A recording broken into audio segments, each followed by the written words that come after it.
Welcome to Grit, the Real Estate Growth Mindset podcast, hosted by Brian Charlesworth, founder of Sisu. Sisu provides growth automation software for real estate. You'll hear stories from real estate thought and technology leaders, team owners, and brokers on how they grew their business in a rapidly changing industry.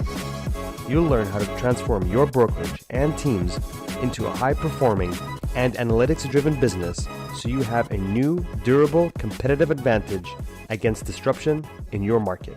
So let's get right into it. All right. Hello, everyone, and welcome back to the Grit podcast. I'm Brian Charlesworth. I'm the founder of Sisu and the host of the show. And today I'm really excited. This is our 101st show, Jon. So, we've been around for a little bit spring now. Was 100. Yeah. You're following spring. So Cool. So anyway, super excited today, you guys, to have Jon Cheplak on the Zoom with us and on the show. And Jon, I don't know what it is out there, but I hear about you everywhere now. So I don't know what it is you're doing to make a splash in this industry, but I want to learn more about it. So Jon is the CEO of Real Recruiter, and I think you have a bunch of businesses right now, Jon. So we're going to learn more about that today. But anyway, welcome to the show. Awesome. It is totally a privilege. Great respect for the work that you do. And I get to hear about it all the time from my clients. So thank you. Yeah. We're super passionate about this industry, as I know you are. And it's fun that just that passion can connect people like us. So anyway, Jon, tell me what's up. Maybe we can just start by just hearing about why are you making such a splash in this industry today? What's going on with you? Well, I woke up in 2002, so 20 years ago, and it was an overnight success, as they all are, right? Yeah, right. I think that, two things that I would say is, my goodness, it's been just getting crystal clear many, many years ago on my path. And really staying away from distractions and knowing what my superpower is and knowing where my superpowers are not. And that simple thing of consistency. I had a couple Zooms into some teams today and said to them, sorry, I'm the guy that's the guru. And you know what the guru is going to tell you, be consistent. I think it's that. I think it's that I come from an actual space of in the trenches and had to support my family, chose to support my family based on what I'm coaching as a real estate agent, as a branch manager, and as an executive. And just over time, really fortunate, I say in the end, is with the consistency, bringing practical and applied principles, processes, strategies, and tactics, and not really chasing the next magic bullet. People trusting in me and giving me an opportunity. And when those all converge and come together, things work out pretty good. So that's all I can call it. Nothing too magical. Yeah. No, I think it's great. I mean, you said it best, just this 20-year overnight success. I think everyone thinks it's just instant, right? They don't see the grit and the grind that's going on for the 20 years behind the scenes. You remind me a little bit of some of the things I saw on your website. You remind me a little bit of Tim Grover. You know who that is? Yeah, you bet. Wrote the book Winning. Yeah. Relentless. But Sure. Tim, he's, call it a hard ass. I don't know what you want to call it, but he's like, you know what? Don't hire me if this is what you want. And I saw on your site, you're like, hey, don't hire me for these three things. Let's talk about that. I mean, I love that approach because you're just honest. If you're not going to do the work, I'm not your fit, right? Right. Well, I think that, when I look at my background before I got into real estate, I was a bouncer in a teen nightclub and a janitor. And I realized that fighting and cleaning toilets really didn't have this inspiring career ahead of me. So, and I didn't have a massive education. What I did know is that I needed to constantly educate myself. And so as I educated myself, I came to understand the business and taking action in the business. But then I ran into a mentor in 2000. And at that point in time in my career, what he shared with me is he said, I want you to throw away all of your real estate knowledge. I mean, it's never going to go away, but I want you to stay in the space of human behavior and principles. he says, because if you can really come to understand human behavior, the only way you can come to understand it is to understand yourself better. So continuing to grow. We talk a lot about personal development, self-help, but really going to our deepest of waters. And he challenged me on that. And then he challenged me on principles. The one thing he taught me was operate. There's two types of operators. Only one is a true leader. And the true leader is the one that operates from principles. And you may learn a strategy, you may learn a tactic, but if you come back to principles, which are, for lack of better words, are black or white. I mean, this is a principle. I let go of the pen, it's going to drop. If you're constant, then you're going to win. And so then he taught me some values along with that. We've heard about what's your mission statement, what are your principles, what are your values, and a lot of people, this. Well, it's up on the wall, and no one even remembers what it says, and it's college words. But the one thing that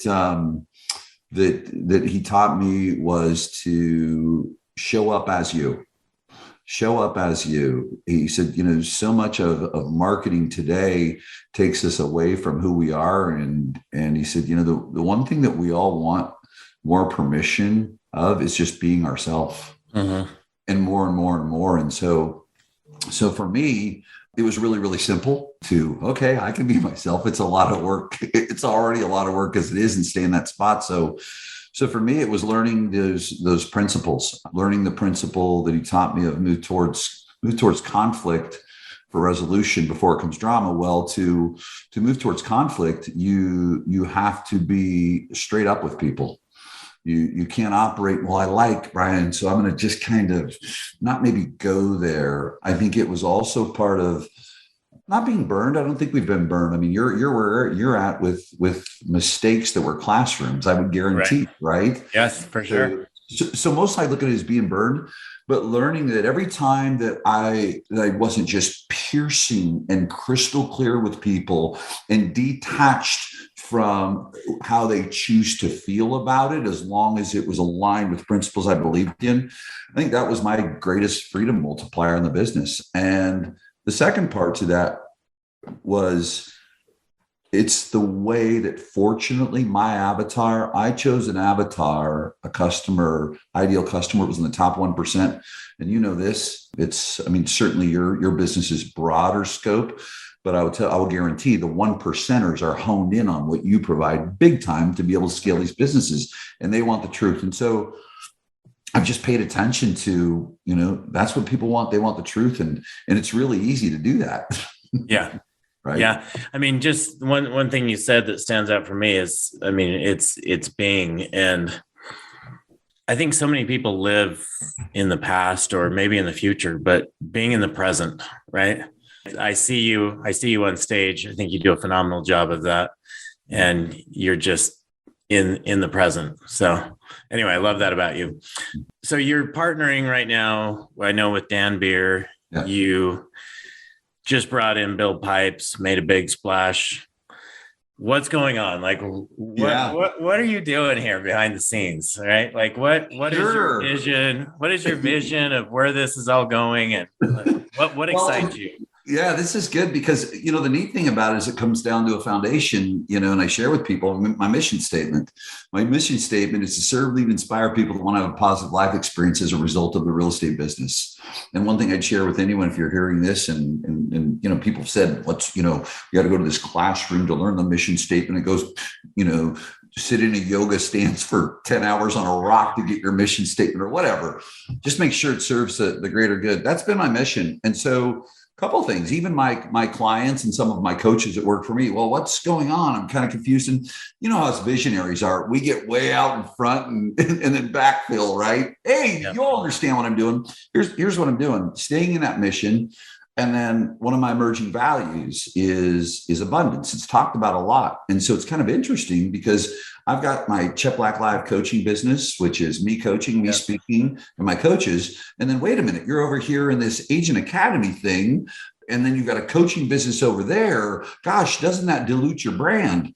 And I'm just really not that smart. I just watch people that are, good artists cheat. These are the little things I hold on to. Good artists cheat, great artists copy. I share with everyone, yes, there's a lot of cliches and quotes that go around, but go a little deeper with them and see how can that apply. Well, let's see. How many hotel brands does Hilton have? How many coaches, trainers, and I coach other coaches right now confidentially, and I say it humbly. I appreciate it confidentially. I want to respect that fact for them with other big coaching companies, right? Because it's just, there's no secrets. But it's like we're all in this same business of widening our funnel. And why do we widen our funnel? For money? No, we do it to impact more people. And if we stay in that vision of impacting more people, the money multiplies. And so with that mission statement, what I knew, and I went back to what my mentor taught me, he says, your job, John, every day is to replace yourself. If you want to make it as an executive here at Prucal, Nevada, Texas, you need to hire regional managers that make you afraid they'll take your job, that have so much talent that you want to hide them from me, that you want to tell them bad things about our company, right? So they don't even come join us. And so I listened and I did that. Well, I'm just duplicating a couple things. What he taught me there that worked really, really well. We did 15 startup offices, acquisitions total, I think, in a 2-year time frame, grew the organization exponentially. And I was just a 32, 33-year-old kid. And that was really a vehicle for me to really step out into this coaching space. Well, then I looked at the hotels, and I think, goodness, I think Hertz and Avis or some of these rental car companies, they're multiple brands, but it's one company. Right. And then I took a look at and said, one thing he taught me says, your job is to replace yourself on a daily basis. Your job is to raise the IQ of the organization every single day. That's how you grow a business. So as you bring these people in, and so I looked at how can I do more? I look at Dan Beer, who'd been a client, for years, but a great operator. Right. Like he really just, and could that complement me? I was an operator. I was a GM of our multiple offices and the silos, the recruiting, the training, the technology, the human resource relocation. But with that said, my superpower is human behavior, growing the human beings and moving people into productivity. I've done all those, but then there's Dan that can complement that. And then staying, and this is what I share with people, this might be the woo-woo part of the interview. but if you're really true to if you can see it first and then do it, I knew there was a hole. Dan trains his agents really well. He does role play skill practice in his office with his team. I've zoomed into some of the top teams in the world. They'll ask me by default, hey, listen, you can do sales training, but it wasn't excellent. It wasn't excellence like I want. Well, then a Bill Pipe shows up. So here's what I'd say is, a couple of things here is that's what we're doing. We want to serve people so that when you see a Bill Pipes could pull someone into an organization and people that have this massive mission that may not come in and get an experience of me. Maybe it's perception that can hold them back. Because as you said, some people, Cheplak's rough on the edges, right? A Dan Beer can open some gateways. And so we are delivering right now what we feel is the top level training playbooks in the areas of operating, growing a team or a brokerage. Super high level. But then now with Bill, we're able to apply pressure in sales strategies and tactics. And we're just going to continue to go forward and serve, lead, inspire people through that path. That's what we got going right now. And it can change by the moment. Yeah. I get it. I love it. So tell us the difference between your coaching organization, your agent academy, and then Cheplak Live. Yeah, right. So Cheplak Live is my brand, my business. And so what I've got there is I've got Cheplak Elite Inner Circle. And those are my one-on-ones, consist of, number one in the world, EXP transactions, number one EXP in the world, GCI. And it's not the I'm wonderful. I mean, every day I look up, as a matter of fact, and I'll share with you all too, guess what? I have anxiety in the moment that I don't wake up and listen before I get on a call this spring. It's like, okay, I have anxiety. Every call, I have anxiety. If you don't have anxiety before every sales meeting, if you don't have anxiety, a healthy anxiety before every appointment, everything that you do, then you need to quit because it's not important to you. It's not important enough, and you're not reaching enough because expectations aren't high enough. So I do one-on-one coaching with an elite group of about 80 to 100. People say it's insane. Well, I don't know how insane it is to be able to talk to 100 of the best operators in the world. We have 8 of the top 10, 4 of the top 5 Remax teams in the world. My group that I coach one-on-one averages about 450 million sales volume. So it's teams, team leaders, broker owners, managers, upwards to some with 3,000 transactions a year. Then what I did finally in expanding this, I took Cheplak Select, which is still all under the Cheplak Live brand. And I grabbed the only coaches that I will hire in my Cheplak Select coaching are people that coach with me one-on-one. And so that's just, I'm really just keeping it at that level. And so that's my Cheplak Select one-on-one coaching, coach with one of my coaches, or Cheplak Live is with me. And so that's how that operates. And then I do a couple events myself a year. And my events that I do under that brand are putting them across the stage for 2 days. And I don't know, I think a lot of people like watch an average $500 million, performers go across the stage. Then Agent Academy. Agent Academy is has very, very similar coaching environment with team leaders, but these aren't people that typically coach one-on-one with me.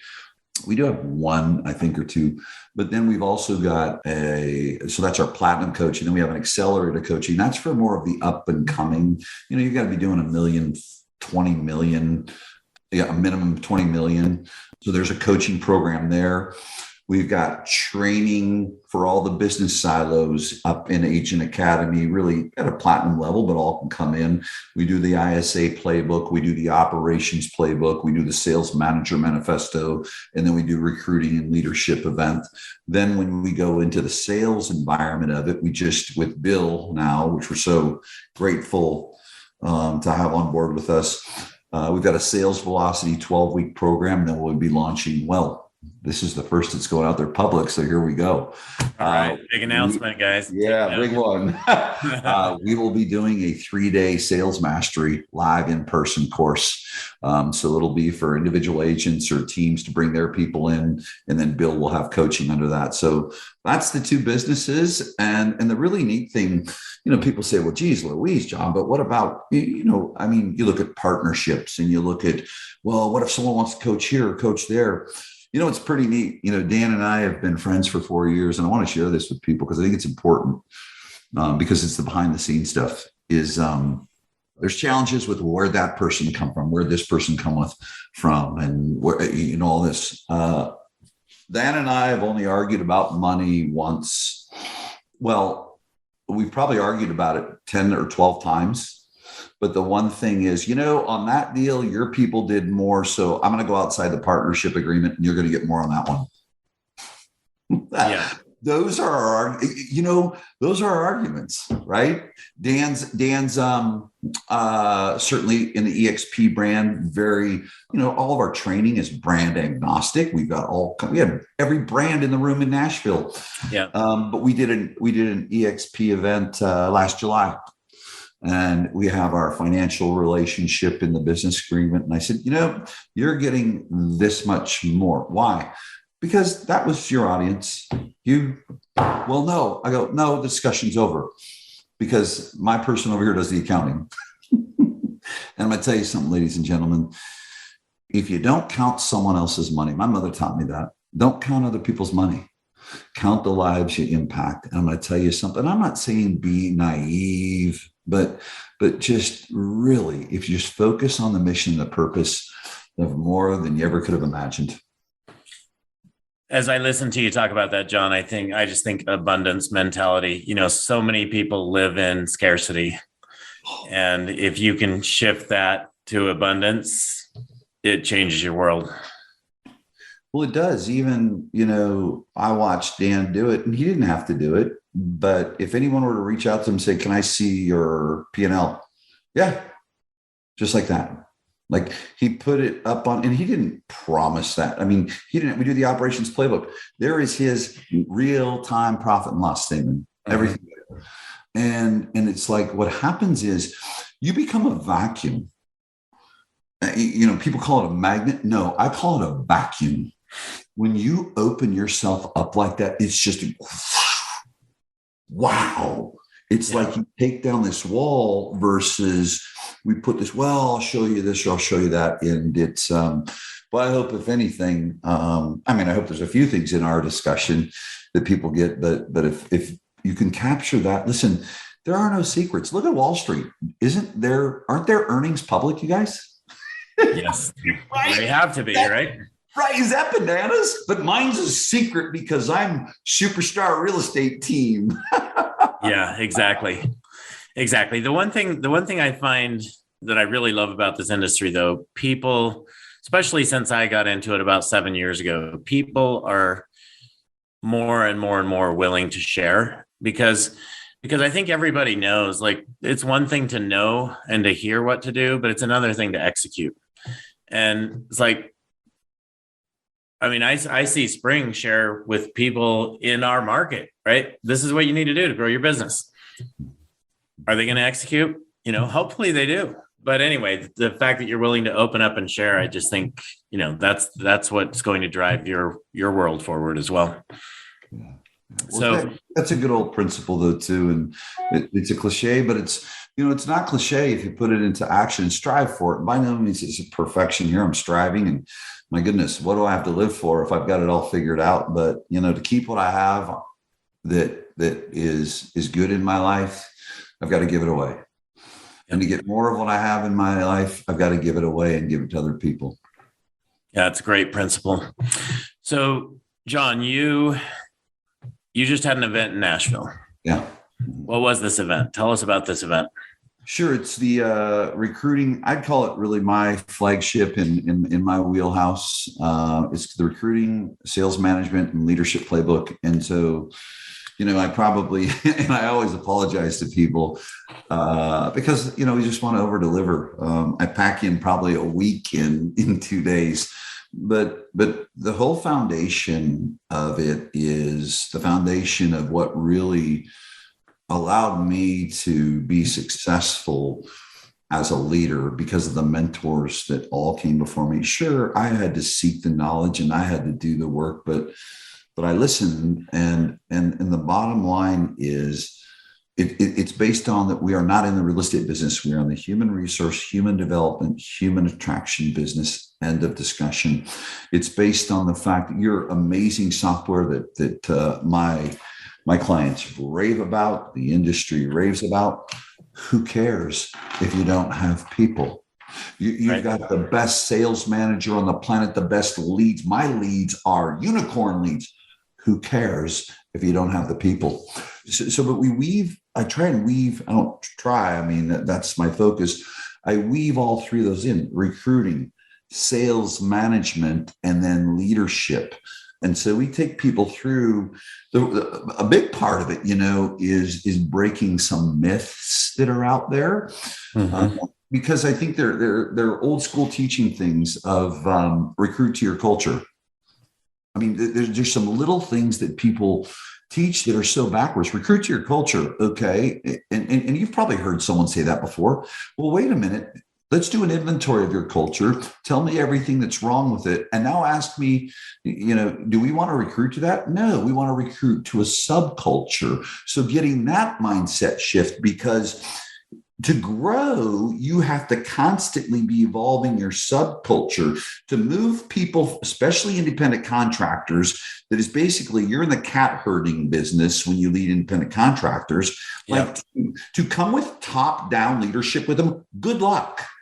You've got to evolve it from the bottom up. And the best way to change standards is to you've got 40 people that aren't acting the way you want to. Great. Bring in 20 with a different standard. You've changed the environment by 50%. And I'll guarantee you they'll shift because this group of 20 will start outperforming them. So it's dispelling some myths, but with true facts behind it, because I did it as a leader, and then many of my clients are doing it. So it's supporting people to know that, doing the simple math and understanding that, recruiting is an inside out job. getting people to understand just some of my most basic principles, that you can't make someone productive. You can only facilitate a condition for them to choose to be productive. Right. Which are flips, but yet they're selling to people on that. And then, and just going to some quick silos to it. Then the other part is really the basis of, it's easier to get people. I think it's easier to get people. It's tougher to keep them. Understanding that money doesn't keep people. It's deep psychological and emotional bonds that come to community, that come to belonging, that come to actually what most leaders are afraid of, asking someone to volunteer and contribute without compensation. Mm-hmm. Yeah. So that's kind of the overview of what it is. And then we take, there's a lot of art in this though. This, you run an organization. I mean, the art is the human beings, the science, certainly we understand that. So it's really what I think I'm most proud of it is dovetailing the art and the science of this business together so that leaders can feel armed, because I think what I've learned is you have a solution for the challenges that they have with human beings. Right. Really, right? Right. I mean, the three things you just mentioned: recruiting, sales management, leadership. Those are the three things that, by streamlining and automating their business, that's what we are empowering these team leaders to do. If you've been enjoying Grit, please help us continue to grow the channel by leaving a 5-star review and sharing it with a friend. Now back to Grit. Yeah, our alignment is 100%. We see things the same way. One of the things you have experienced, Jon, maybe a little bit of your background people don't know, but my understanding is you've run brokerages, you've run regions.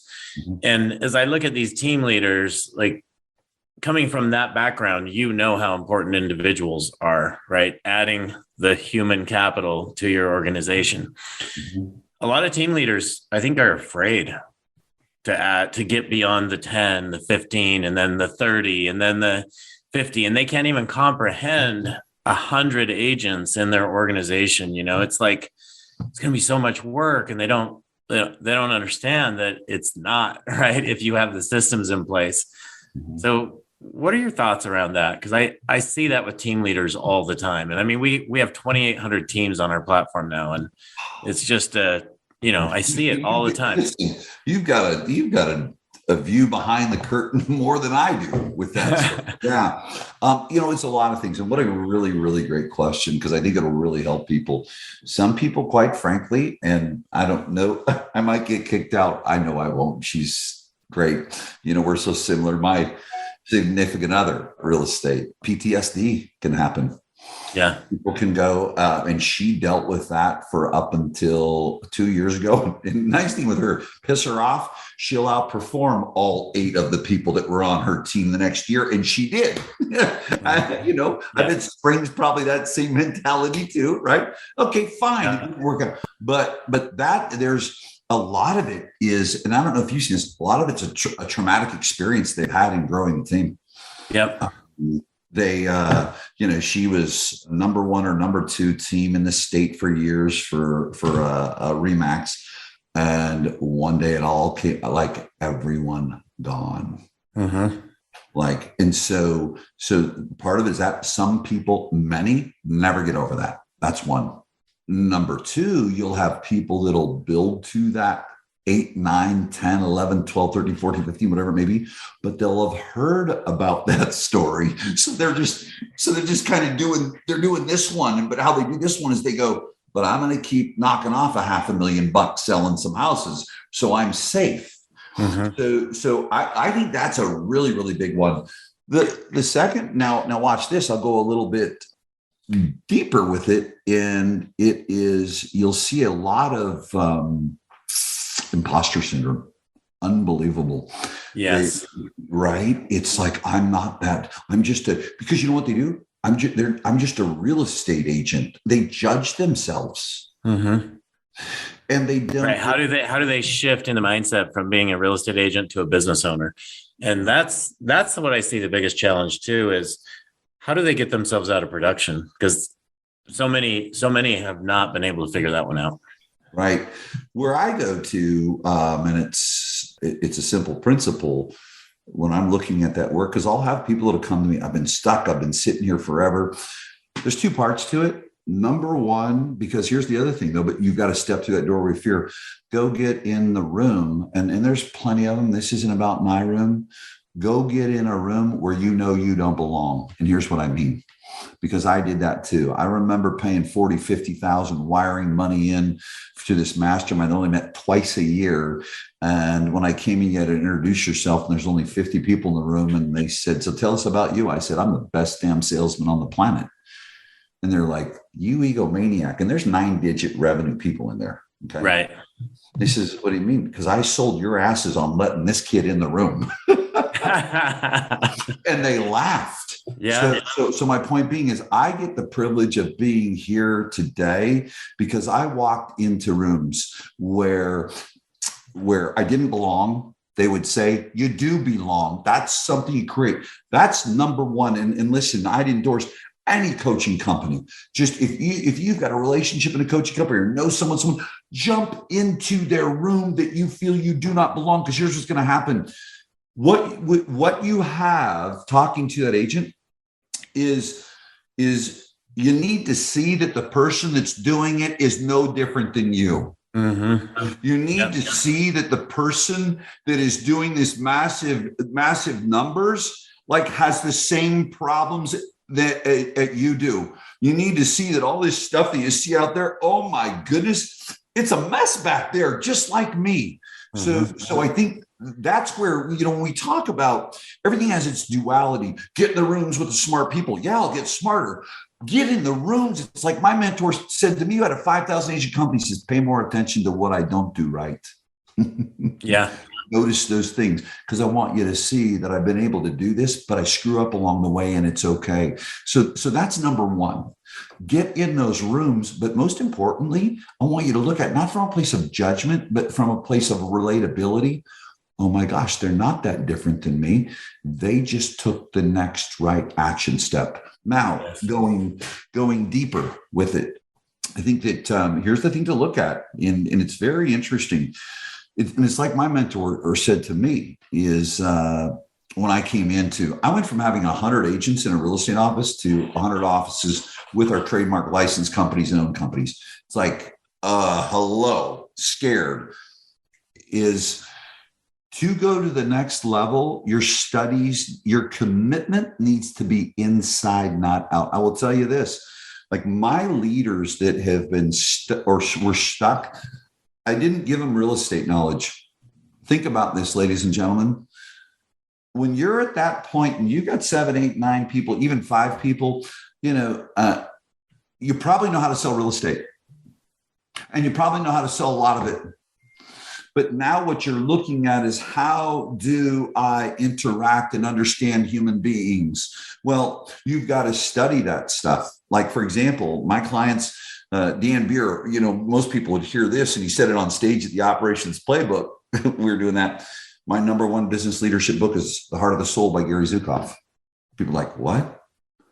Well, because you're moving humans. Here's the thing I want you to get, you guys, because what you're probably getting caught up in is, oh my gosh, more transactions, how do I handle all that? But you're also thinking more people. The only way you can handle more people is to understand people better. And the first person you need to understand is yourself. I promise you that's the breakthrough. You need to talk to the people that are where you want to be, and stop. And here's my other kicker for y'all is this, how to get through it. Stop asking them, what did you do to get there? It's the worst question on the planet. Ask them to please tell you every challenge they had to overcome personally and professionally to get there. Yeah. And if you pay really close attention, if you look at whether it's the internet marketers we respect or the internet marketers that are kind of douchey, but pay attention to one thing they do. They all share that struggle. And what that struggle will do for you is it will be a gateway. So, but here's what I would say is real simple principles that I give to someone to overcome that. Trust equals capacity. There's a couple things, and control equals fear. Those two, if I had my silver bullet magic pills when I'm working with a leader, trust equals capacity. Right now, you don't have capacity because you don't trust. And now this is where it gets even worse. The problem is when you don't trust others, it means you don't trust yourself. So now we get to go deeper there. So that's just some thought-provoking stuff for people to look at. And then when you're trying to control people, everywhere you're controlling people is fear. And so what you're doing is you're actually the ceiling. But my simplest one is everything that you can do to work on your interpersonal. I mean, listen, you can go read Scale Up. You can go get Rocket Fuel. You can go on EOS. It all is awesome, but you'll still be paralyzed if you don't go here. And start here in understanding what in your heart, because the heart chooses, the mind justifies. Get out of your head. If you want to lead, that's the thing. Your cap is here. The heart sends more messages. A lot of people don't know this. The heart sends more messages to the brain than the brain does to the heart. And think about this, folks, if you really want to grow. And because people will ask and they'll say, like people even ask, tell me about Cheplak's coaching. And they'll say, well, it's hard to explain because it's not dot to dot. Because human beings are dot to dot, but a lot of people don't understand. And really, if they can hold on this one, it'll help them really get not a control, but a better understanding of self, then to lead others. Ladies and gentlemen, think about this. When you go on stage, if you get nervous or if you're on a ledge, your body reacts and your palms get sweaty. If I'm watching a TV show or a movie and someone's on a ledge, my hands get sweaty. Well, watch this, you guys. What happened before that? Your heartbeat started going fast, and your heart sends messages. It keeps hormones in the heart to keep it in rhythm so the brain doesn't function. I mean, it's weird stuff, but I don't know, man. Yeah. When we focus there, we're winning. About 15 years ago, I had a life coach, business coach that helped me understand I was living here and not here. And like major breakthrough to get through that. And look, I have something. You don't just go to 2,800 freaking users teams. I mean, the 0.01% of our industry here. I'm sorry, you can't endure. And so you see it right here. And we all know it. The heart chooses, the mind justifies. You're in your head, so you're not able to choose. Yeah. Yeah. So, I mean, another important thing you said, John, I mean, it applies to me. I'm always saying, okay, this is where my company is today. This is the vision I have, right? It's up here. It's changing this industry forever. Who do I need to be as a person to make that happen? And constantly working on me so that I can lead that organization to that level, right? Because I can't do it if I'm not growing. The number one ceiling is for the leaders is personal development. It is not a new lead source. It is not. Listen, you need your tech stacks and all the framework in place. But if you don't grow yourself, the leader's the lid every time. Yep. Yeah. Well said. I want to shift gears for just a minute. We are we're in this world of. This industry used to have 7 to 8 year life cycles, where it would bounce. And now we've been through 2 of those life cycles without any drop. Yep. And now all of a sudden, we're in this world of inflation being at an all-time high. Therefore, there's really no way to shift that without interest rates rising. What kind of impact? I mean, I have friends in the mortgage industry that are terrified right now. What kind of impact is this going to have on the real estate industry? And what do I need to do if I'm a business owner in this space to be ready for this? Super good. And you can imagine this conversation is happening daily in my coaching calls. So I don't know that I'm smart enough to be an economist, and I didn't do a whole bunch of schooling on those type of things. What I always did, and first of all, I'd share to everyone, but then I'll go from my perspective. You can't just go here.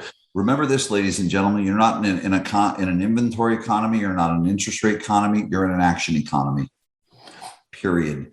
Your economic situation is based on your actions or lack thereof. I'll give you really, really quickly to my economic insulator business plan for a real estate agent. Put me into any marketplace, no matter what, knock 100 doors, call 100 people a day, 5 days a week. You'll do fine anywhere. And you want to know what's so funny is people say, well, okay, fine. No worries. You don't have to agree with me. What I've quoted, and it'll be great to see because I love to go back. 20 to 25% of the agents are going to get cleaned out of the business. 100%. That is going to happen. I think that the marketplace is going to slow down. I just do. That's just my opinion. I was talking here in Baton Rouge with my fiance's team. They're in a lower average price, 250, 300. Interest rates impact them great because they move out of buying power a lot easier than I think some of the higher price range people. Mm-hmm. Yeah. And so I think that it's going to require that. Here's what it's going to. So I think the industry is going to get cleaned out 20 to 25%. I think that the bad news is good or bad news, depending on who you are. I think that the big branded teams are going to win bigger than they ever have. They are positioned broker, owner, managers, and I've got many that are clients that are doing well. You better try and catch up to these teams that have passed you up. It's undeniable. And I may make someone upset. And I'm not trying to make someone mad. Please challenge me if you watch this, you hear this, because what I'll do is I'll say, okay, well, then how come these 60 agents closed 1,983 transactions? Well, they by least doesn't matter. It's a result. And by the way, they're retaining 25 to 30% more on that dollar than you. So I think it's going to be a high turnover. I think that you're going to see 20, 25% out of this business. I think that broker owner managers need to, if you had a recruiting number for the year, you need to double that recruiting number. The reason you need to double that recruiting number is because the work that's going to be required is already required. Sorry, you don't get to be MLS agent anymore. Yeah. See, the most of you with love, and this is what I'm saying to my clients and to their agents, okay, and their long-term relationships. Sorry, the day of here come the leads. Be a good little boy or girl in the database. We're going to slap your hand a little bit because you're not reaching out enough, and we're going to bring you back again and bring you back again. MLS, it's going to do its work. Work on your driveway conversation. Follow up more, and you make $100,000. Sorry, bad news. The MLS ain't doing its work anymore. You need to go out and be the MLS. You need to go out and create off-market opportunities. And I'm telling you this is cliche again. Yeah. A couple different pieces to it. It's called back to basics, number one. And number two, it's called, and this is the truth, the greatest opportunities for business growth happens in changing and challenging times. I think I'd mentioned that when we were talking earlier, because it's going to happen. 90% of you won't do it. Here, let me give you, this is interesting. One of my top teams, she was number 2 in the world, Remax last year. Amazing operator. Part of their onboarding, ladies and gentlemen, this is a multi-million-dollar marketing budget, supplies a ton of leads. And guess what? Day 3, new agents, they go out door knocking with a mentor. Period. So I think an outbound versus there's still going to be leads, but he or she who has the inventory wins. Right. I think it's going to be a very, very challenging time not challenging because I think they'll find a new career. 100%. I think it's the tale of 3 agents. Group 1 will be out. Group 2, their business will be on a lifeline doing CPR. Group 3 is going to be saying, but it's going to be a small group. They're saying, this has been unbelievable. I did what others wouldn't. I started telling, and by the way, ladies and gentlemen, too, leaders that are watching this, you need to change your interview. Number 1, you need to go re-interview your 30 to 40 or 50 or how many ever people are on your team. You need to go re-interview them because the way you hired them and what you told them they needed to be doing isn't the same anymore. That's right. They're going to wait for listings. And here's the really good news. Here's where your opportunity is. But this comes back to what we shared earlier. You've got some OGs that are paralyzed. I know. I'm zooming into the team. They're paralyzed, right? Well, how do you change them? You bring in the new people and you let the new people know, and this is your interview. You're in the most opportune time in history. Imagine doing something a certain way 8 to 9 or 10 years and making a lot of money. And all of a sudden you got to change. It's not human nature. You don't know any different. I'm going to show you different. And if you'll do different, you're going to win. I'll give you an example of this, John. So, I talk to team owners all the time, and there are a large group of them, especially our customers, that are just like doubling their business every year right now. Right. I mean, just killing it. And then there are some that are like, just, it's all right here in their heads, right? There's no inventory. There's too many people bidding on these. Like, sure, there's no inventory. There's more homes selling than have ever sold in the history of real estate, but there's no inventory because they're selling in a day. There's still inventory. It's just not there very long, right? So anyway, it's just interesting to see how that little shift can completely, from the leader, right? That little shift in what they believe can make their business go through the roof, or they're just going to die. It's all choice. It is really choice. Yep. Yeah. So I did want to ask you this. So you just talked about these teams accelerating over brokerages. Mm-hmm. I say this all the time, and, I'm sure a lot of brokerages hate me because of this, but I believe that the traditional brokerage is going away. I think that, and when I say that, I mean, there's always going to be brokerages. Sure. But a brokerage needs to change the way they run and operate their business to mirror what teams are doing, or they're in trouble. That's my opinion. How do you feel about that? And if you look at the independent brokerages, that's already happening. The independent brokerages are already doing those things. Let me give you a yes and no. And our yes is very congruent, 100%. Here, let me give you my no. No, because the ones that will really apply and get capture and are good business operators, they're ancillaries, like you got all kind, this, all I do mortgage. No, I'm talking about my broker owners that I work with that are very, very few that their mortgage is 7 digits plus. Mm-hmm.